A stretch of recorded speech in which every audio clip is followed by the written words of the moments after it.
जहां एक और इस भोग विलास के चक्कर में पूरी तरह खुद को उलझे हुए लोग अपने जीवन की इस परोपकारी क्षण को व्यर्थ कर रहे हैं, तो वहीं इस कलयुग में भी एक ऐसे संत का पदार्पण हो चुका है जो कि सभी लोगों को पूरी तरह बदलने में जी जान लगा चुके हैं।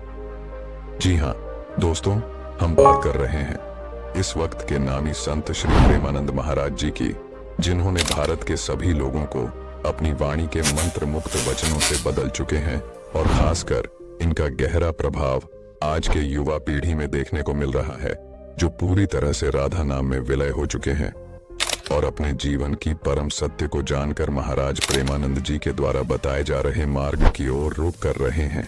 साथ ही इनके वचनों की जादू सदी के महान क्रिकेटर विराट कोहली पर भी पड़ी और वे इनके दर्शन पाने इनके आश्रम आ पहुंचे। तो साथियों, आज हम आपको ऐसे महान शख्सियत की कुछ विशेष जानकारी आपको बताने जा रहे हैं जिससे आप नहीं जानते होंगे। तो डियर सब्सक्राइबर, अगर आप भी इनकी बातों को मानते हैं तो वीडियो को अंत तक जरूर देखें और कमेंट में राधे राधे लिखना ना भूलें। और चलिए शुरू करते हैं अपने वीडियो को। प्रेमानंद महाराज जी का जन्म उत्तर प्रदेश के कानपुर जिले में हुआ था, जिनका बचपन का नाम अनिरुद्ध कुमार पांडे था और उनके माता जी का नाम रामा देवी और पिताश्री का नाम शंभू पांडे था।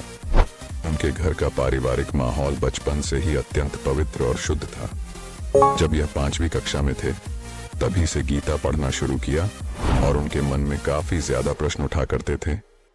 तब 9वीं कक्षा में प्रवेश करने पर आध्यात्मिक जीवन की खोज के लिए दृढ़ निश्चय किया और सब कुछ त्यागने के लिए तैयार हो गए और अपनी इस निर्णय को मां के साथ साझा किया तथा 13 वर्ष की छोटी सी उम्र में ही मानव जीवन जीने के पीछे की सच्चाई जानने के लिए अपना घर छोड़ दिए। और घर छोड़ने के बाद अपना अधिकतर जीवन सन्यासी के रूप में गंगा नदी के तट पर बिताया करते थे और प्रत्येक दिन चाहे ठंडी हो या गर्मी 3 बार गंगा स्नान किया करते थे।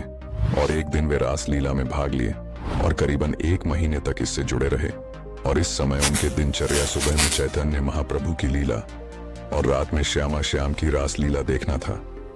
इस 1 महीने के भीतर वे लीला में इतने मग्न में आकर्षित हो गए कि उनके बिना अपने जीवन की कल्पना तक नहीं कर पा रहे थे।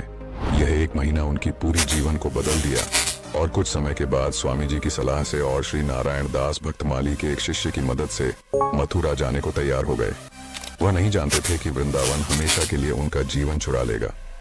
और इसके बाद की कहानी को जानने के बाद ही आपको मालूम चल पाएगा कि स्वामी परमानंद महाराज जी सभी के हृदय में कैसे बस गए, क्योंकि इसके बाद की कहानी बहुत ही ज्यादा रहस्यमयी है। तो अगर आप भी आगे की बात जानना चाहते हैं तो कमेंट में प्रेमानंद महाराज पार्ट 2 जरूर लिखें। अगर 10 लोग भी ऐसा करते हैं तो मैं इस पर वीडियो जरूर बना दूंगा। तब तक के लिए चैनल को सब्सक्राइब जरूर कर दें।